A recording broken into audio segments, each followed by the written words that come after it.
Welcome back, everybody.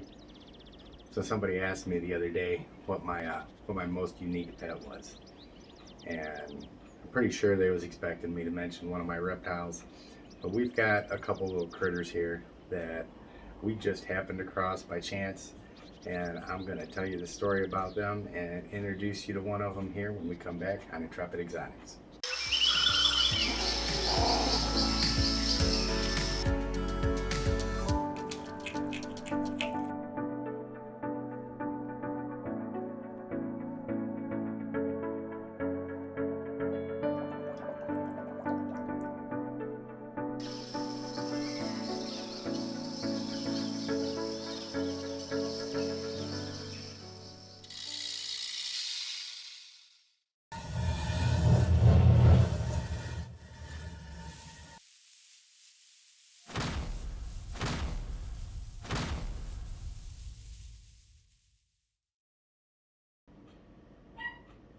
Of all the animals that I've had, prairie dogs are easily among some of the coolest, most fun animals to interact with. And they're actually some of the smartest you'll interact with. Um, a quick story, the way I ended up being introduced to them is the way some of us are introduced to new animals. I'd actually seen a pair of them that were being kept in a snake house of all places, in a bear cage. One of them was deteriorating really fast, and it was apparent that the other one just wasn't going to make it if somebody didn't take him out of that environment. So I knew, even though I didn't know anything about prairie dogs at the time, that the best chance this guy had to make it was if I brought him home and learned how to take care of him. So that's what we did. Now, he, this poor little guy, we ended up calling him Pooh Bear because we got him a little log and put it in his enclosure, and he was a tubby little guy, and he would crawl into it, and he'd sit there with his butt sticking out of it, look just like Pooh Bear going after his jar of honey. So the name stuck, and this guy did really good for us the whole time we had him. He lived out the rest of his life. He had some really bad hip issues, and his teeth were really maligned because they'll grow constantly, and if they're not lined up to where they can grind them down, then they'll just continue to grow. So we had to continually trim his teeth and pay particular attention to him. But so he recently passed on us, but prairie dogs only have a lifespan of about 3 to 5 years, and we had him for about a year and a half, and he was an adult when we got him. So under the circumstances, I think he managed to live out the rest of his days naturally. So I was pretty happy about that. But before he passed, through educating ourselves on these animals, we learned that they were really social animals. They live in little communities. So we decided to look around and was lucky enough to find someone who was rehoming 2 more, and we brought them home so he could have him some company.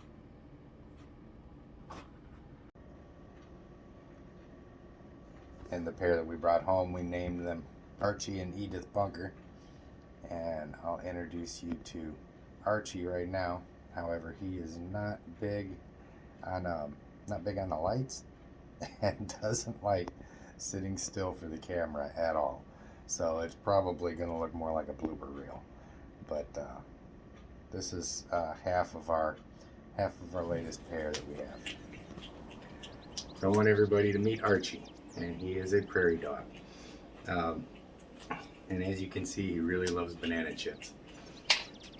I got, just by chance, and he is all over the place. These guys are 100 miles an hour all the time. Come on, buddy.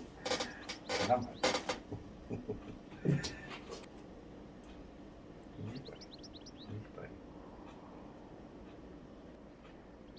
These little guys here are actually related to ground squirrels.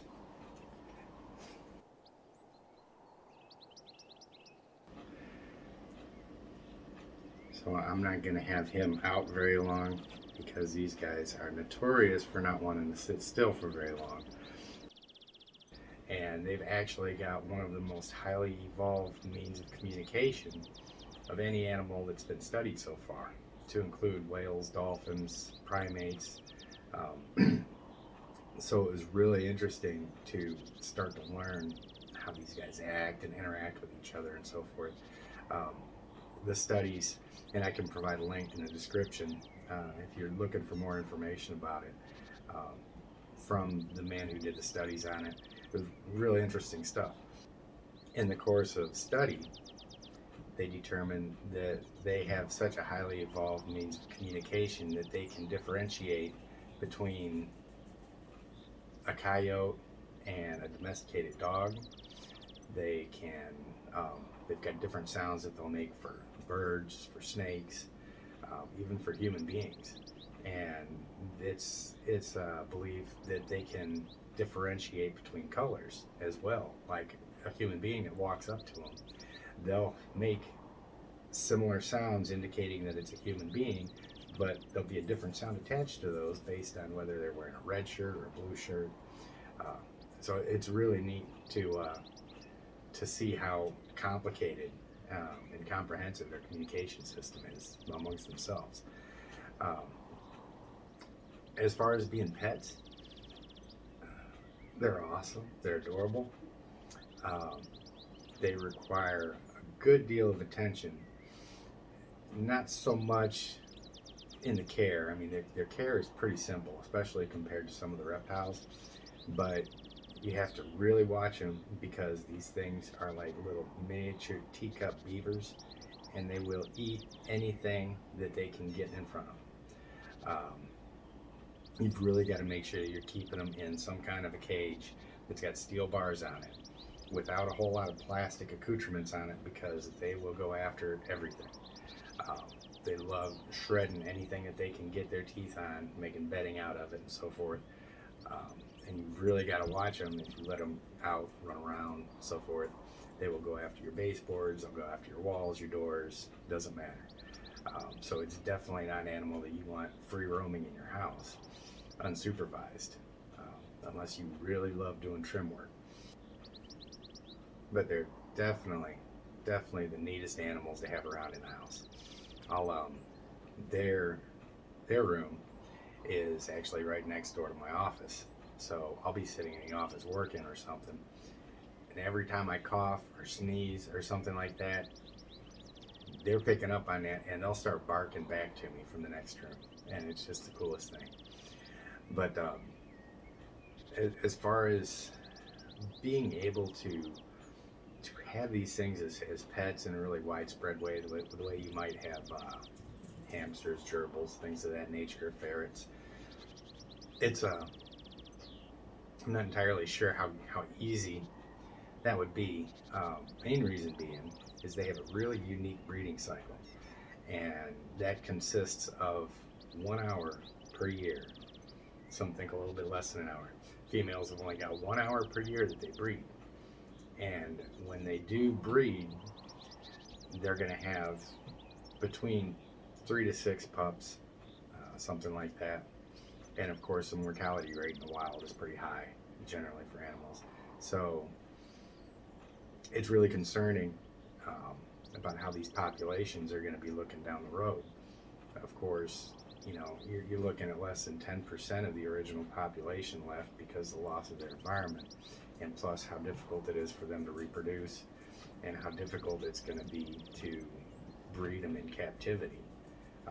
I've got a pair here, and I really hope that we get lucky and they end up mating, you know, this year, next year. And like I said, they've only got a lifespan of like 3 to 5 years, so you don't have a very long window of trying to get some pups out of these guys when you get them. And it's definitely not an animal that you want to have alone. You know, you definitely need to have companionship of some sort with them. They're really social animals, and they really thrive on that interaction with each other. So like I said, I wanted to take some time to share these little animals with you. It's not something you see every day. I know when I have people over to the house, I'll invite friends over, let them see the reptile room, let them see the big snakes and so forth. And then before we leave, I always end up taking them in, letting them see the ferrets and the prairie dogs, and everybody's always amazed. You know, most people have never even seen one before, and when they see how cool these guys are to interact with, everybody always loves them. So I thought it'd be a really good thing to share with everybody out here. And one thing that's really cool is I'm not really in a position right now where I can go out on location and show you the habitats where these guys live. So I've got the good fortune of having the green screen set up here so we can bring the habitat here. So anything that I put together, I'm going to always try to have something related to where the animals are from. And I think it helps to kind of pair our husbandry and how we take care of these animals if we can see and visualize what kind of natural environment they're in, and then we can try and bring that little microcosm to our own homes when we're taking care of these animals so that we can take care of them a little bit better. So I hope you guys enjoyed seeing our little friends as much as we enjoy keeping them.